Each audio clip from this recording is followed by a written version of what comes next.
ما یه گروهی هستیم که هر کدوم از بچه‌ها خب با فرهنگی آشنان، به هر حال خودشون در متن فرهنگ رشد کردن، بنابراین نگاهشون به اون فرهنگ نگاهی نیستش که از بیرون باشه.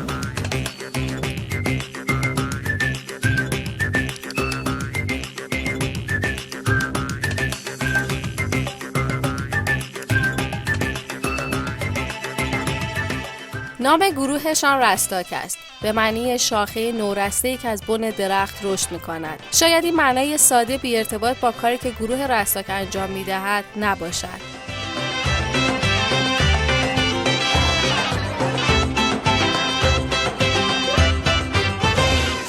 ما سعی کردیم یک نگاه دیگه‌ای باشیم بر مبنای اون چیزی که ریشه خیلی عمیقی در خاک داره. راجع به موسیقی فولک صحبت میکنه، چون شعر رو تغییر نمیده، ملودی رو تغییر نمیده، ولی تنظیمش تنظیمیه که توی هر کدوم از این قالب‌ها قرار میگیره. کاری داریم انجام میدیم که این کار در واقع بار مسئولیتی سنگینی رو به دوش داره. یک جور انگار گفتگویی بین اقوام، فرهنگ‌ها و حالا نگاه‌های مختلف رو متمرکز می‌کرد و اجازه میداد که با هم تعامل کنند. کار در حوزه موسیقی محلی و بومی آسان نیست. هرچند ملودی‌ها از قبل سروده شدند، اما برقراری ارتباط حسی با موسیقی منطقه‌ای که در آن متولد نشده ایم سخت است و سخت‌تر گویش به زبان محلی همان منطقه است، زبانی که تقریباً با آن هیچ آشنایی نداریم.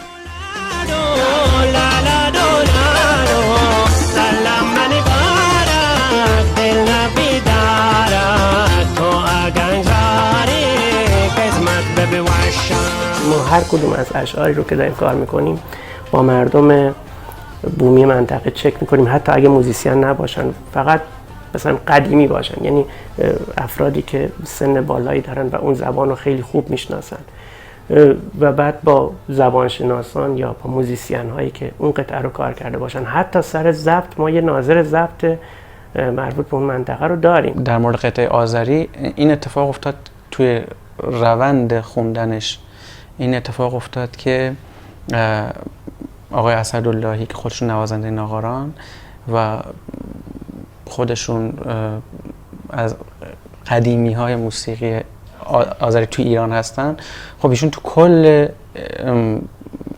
تمرینات ما بودن و این که گفتن که ما مثلا لهجه دشت مغان رو مبنا قرار بدیم، چون به نظرشون این لهجه درست‌ترین و قدیمی ترینه، این ادای کلمات اونجا درست تره.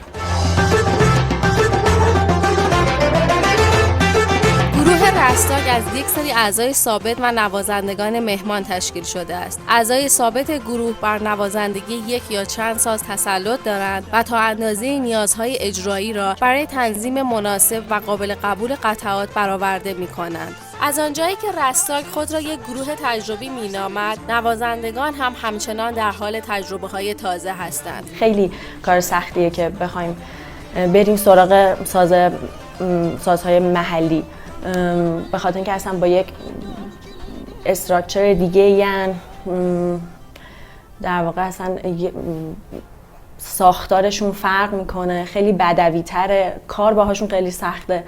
مثلا قیچک محلی که حالا قیچک جنوب کرمان هستش، اصلا سیمهاش از سیم مثلا اگزوز موتوره، یعنی خیلی کار با این سخته، صدا در آوردن سخته. اینکه خب اونا چجوری اصلا تکنیک نوازندگی چه کمی فرق میکنه، ولی خب برای من خیلی تجربه جالبی بود برم سمت اون موضوع و بچه‌ها خیلی حمایت کردن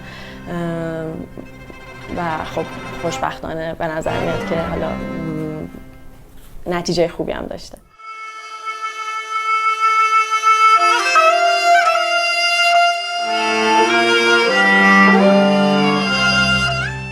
سازهای شاخص و رایج موسیقی و آشنای موسیقی سنتی ایران خب که همه گروه ها دیده میشه، در گروه یک جورایی ساختار اصلی رو تشکیل میدن و بنا به نیاز و رنگ مورد در واقع نظر رستاک اون سازها اضافه میشن، چه سازهایی که باز هم سازهای ملودیکن یا سازهای کوبه‌ای، چه سازهایی که بیشتر نقش افکتیو دارن. رستاک که فعالیت حرفه‌ای خودش را با انتشار اولین آلبوم یعنی رنگواره‌های کهن در سال 1389 آغاز کرد، تا کنون موفق به انتشار 5 آلبوم شده است که آخرین کار منتشر شده گروه نوروز 1397 با نام بهار بود.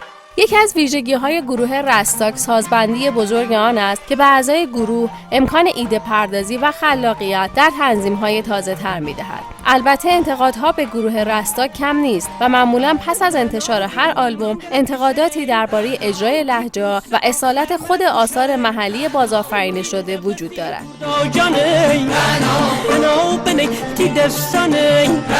ما به عنوان گروهی که از متن اون فرهنگ ها نیستیم داریم برخورد میکنیم با اون، بنابراین همیشه جای اشتباه وجود داره و دقیقاً فکر میکنم به همون دلیلی که همیشه مطرح کردیم که ما یه گروه تجربی هستیم، پس فکر میکنم که این جزء طبیعتش میتونه باشه که رشد کنه. بیاوریمش